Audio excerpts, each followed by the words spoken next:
We're just into the first step in a long process to choose our next president of the United States. Senator Bernie Sanders and former Secretary of State Hillary Clinton are the competing visions of what the face of the Democratic Party will look like. Bernie and Hillary's long battles during debates and in the media have been about who's more progressive, but the banter over who's more progressive begs an important question to begin with. What is a progressive anyways? That question is important because if Democrats and liberals are deciding the future of progressivism, they ought to be able to identify who best represents that political identity. Starting off, progressivism is this. It's advancing the human condition through government fulfilling its obligation to citizens. I think the best way to evaluate what progressivism is to look at the issues that have defined us for the last decade or so. So let's look at the recent issues that have really defined progressivism. And that starts with our last president, George W. Bush.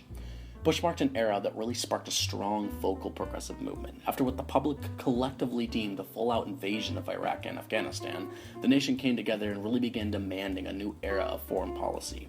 After trillions down the toilet in Iraq that didn't really have any WMDs and what ended up being a massive addition to our federal deficit, people were pretty ready to elect a guy named Barack Obama come 2008.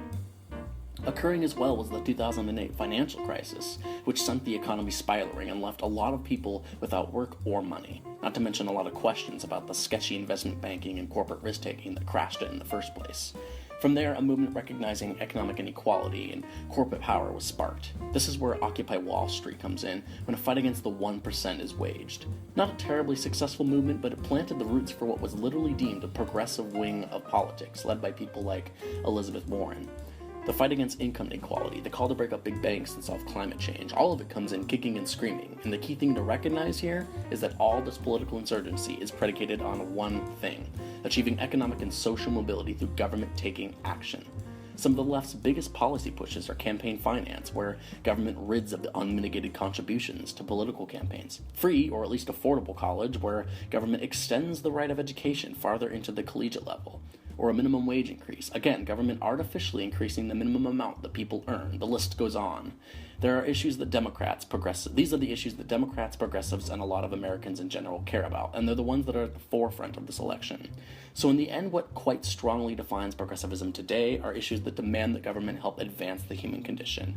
Minimum wage, campaign finance, wealth inequality are all issues premised on the idea that our economic system is a bit rigged and that stopping the ability of everyone from occurring is corruption that only the government can really undermine. So when we're thinking of who better fits this newly defined mold of progressivism, consider that definition as an object of evaluation.